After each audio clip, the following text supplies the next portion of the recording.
Kingsfield Mobile was released for Japanese mobile phones in 2004, and until recently wasn't playable unless you had access to one of those old phones that already had the game downloaded. All we had of the game were old screenshots and GIFs posted on the game's webpage. But now, thanks to Keitai Wiki member Yuku, who went out of their way to buy an old phone with the game included despite not knowing anything about Kingsfield, this previously lost game has now been dumped and is fully playable to everyone via emulation, and thanks to Stolen Battenberg, it even has an English translation. So let's dive into Kingsfield Mobile and check it out for ourselves now we finally can, and experience this lost chapter of FromSoftware history in this episode of Port Patrol.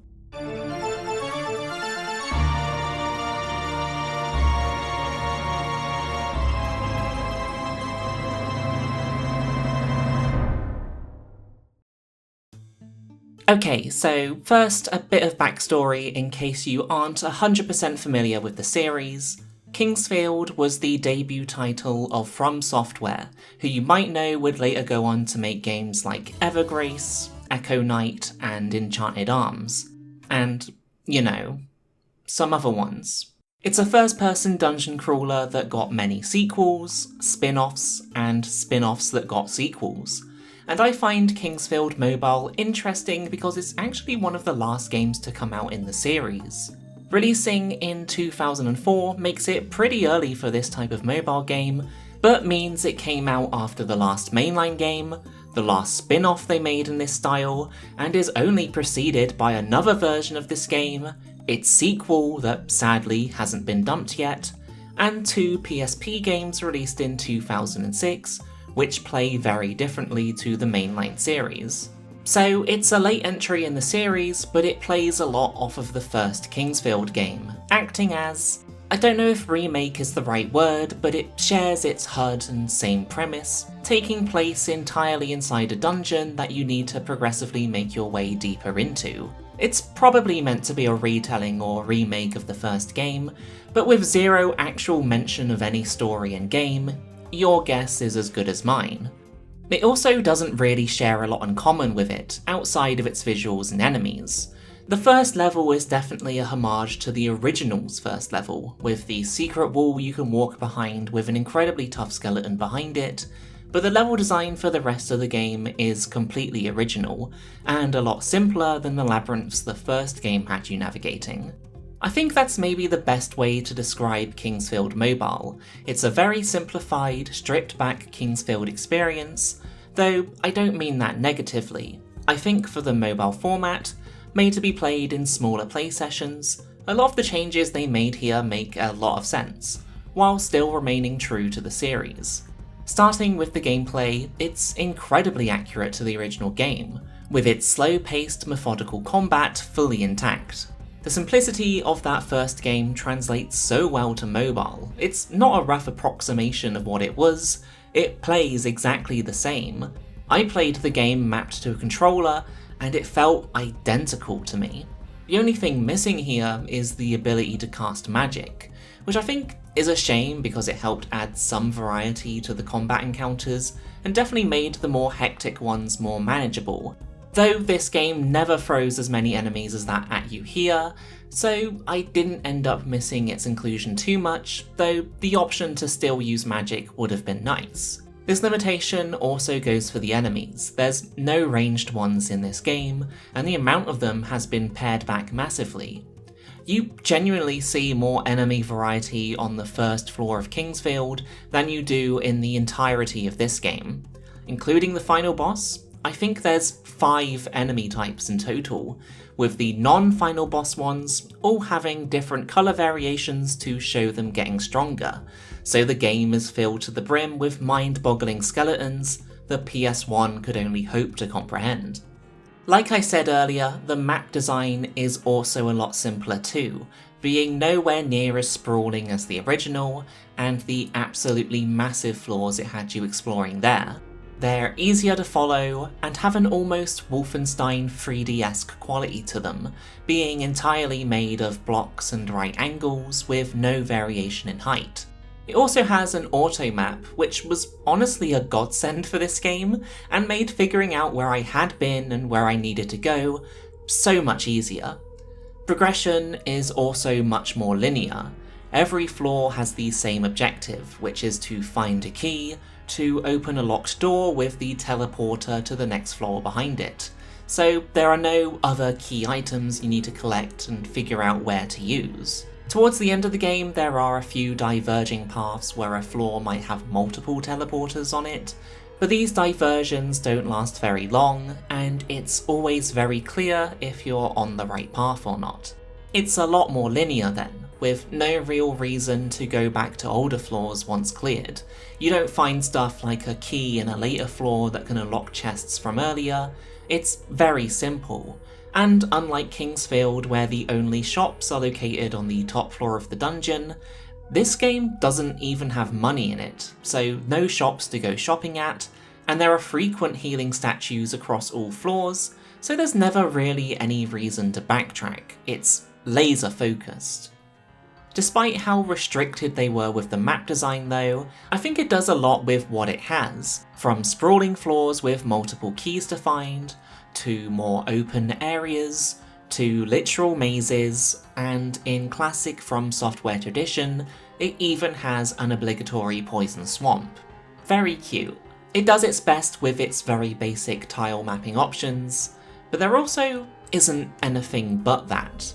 No traps to disarm or levers and switches to pull to open new areas. It really does only have the keys, and the keys only ever lead to teleporters. I think this does make the level design start to drag towards the end of the game, because though they made the most of what they had, that still isn't really a lot, and you can't help but feel that you've seen it all before. But I still digged the level design overall, I think. And even with those thinly spread mechanics, they made it last. My playtime was 5.5 hours, which is pretty much the exact same amount of time it took me to beat the first game. It's Kingsfield stripped to its very basics, but that still makes for a compelling dungeon exploring gameplay loop. Filling in the auto map is very satisfying, as is the combat, which has made it over intact. Maybe not unexpectedly with how simple the original game's combat was. I will say, it is a lot easier here. The enemies are a lot slower to react, and they seem to aggro a lot slower too. So you can often sneak up behind them and kill them before they have any chance of turning around. You also won't face many situations where you're fighting multiple enemies. I can only think of a handful of situations where I had to fight 2 at once. A lot of the time the aggro range keeps the others at bay, just kind of awkwardly watching from behind while you wail on their friend. I feel like I can't slate the game too hard for this though.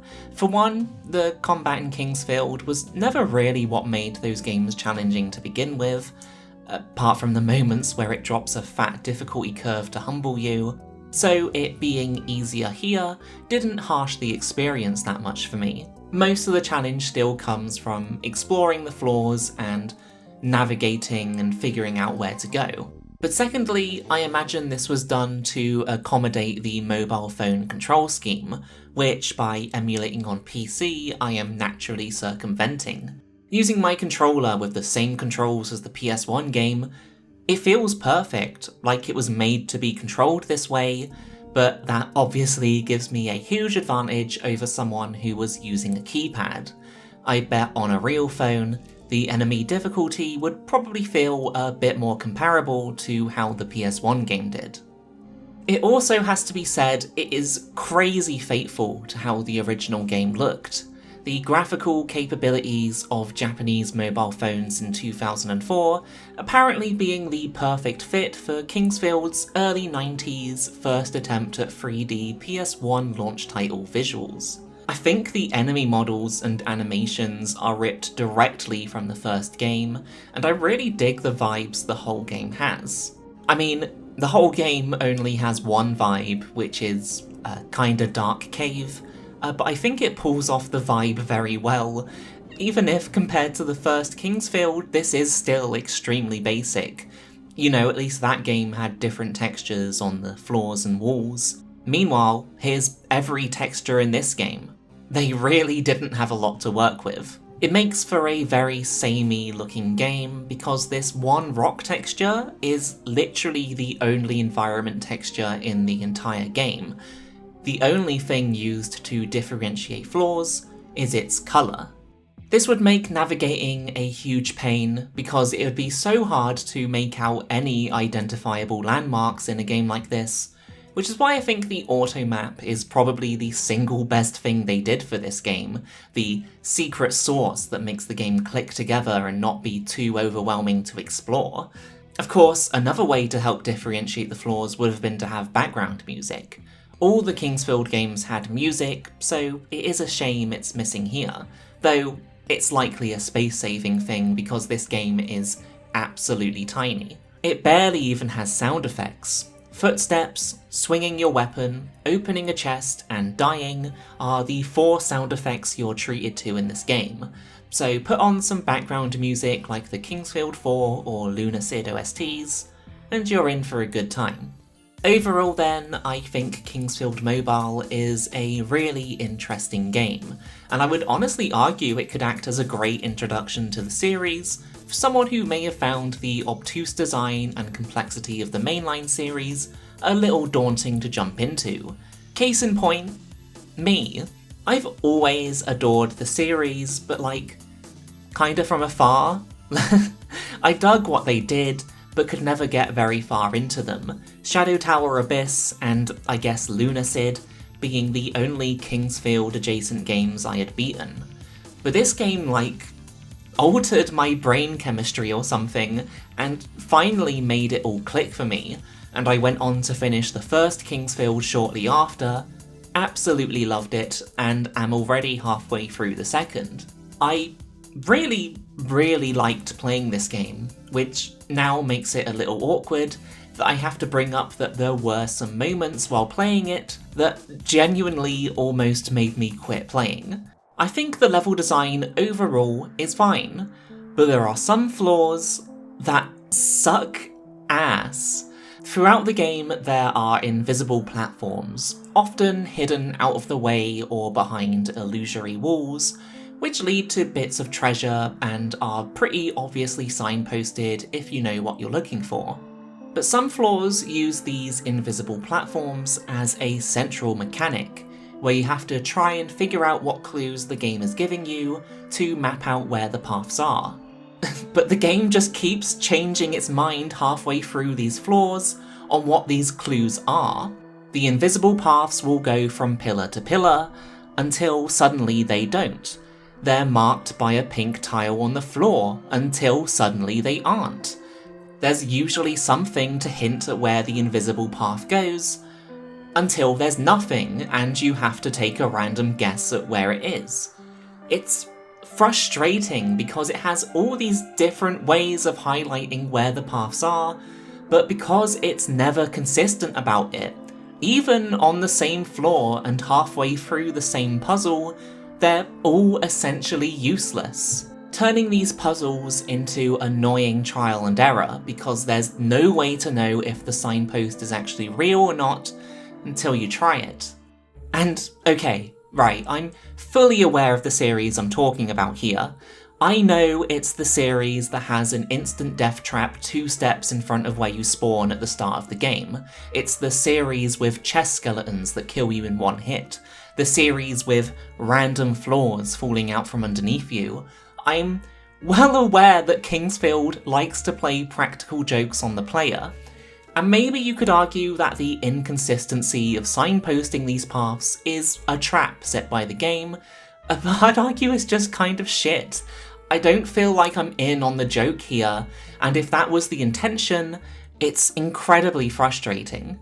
There are rooms where it does commit to just one rule for the invisible paths, and it's great. I really enjoyed the ones where you have to pay attention to hints in the auto map itself to figure out where the path is. Those were a lot of fun to figure out.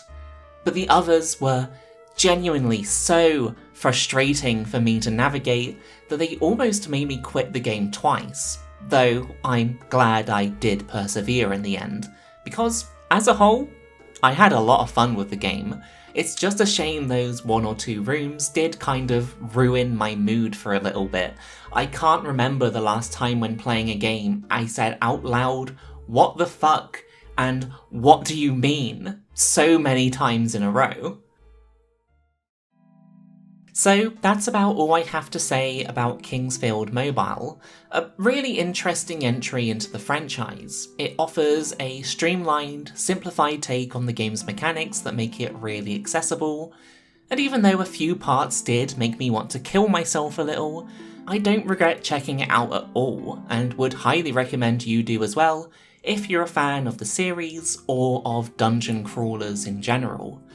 Go out there and find the oddly skinny Moonlight Sword for yourself, and marvel at what a great job they did converting the game to this format. I'd like to give another big shout out to the Keitai Wiki. Without their diligent work in preserving old Japanese phone games, none of this would have been possible, and I'd also like to thank whoever's watching right now for letting me indulge in the little mobile phone moment I've been having on the channel lately. I really didn't think I would be opening such a can of worms when making that Castlevania mobile games video, but I really have unearthed a whole new world of weird and obscure ports that are absolutely fascinating to me.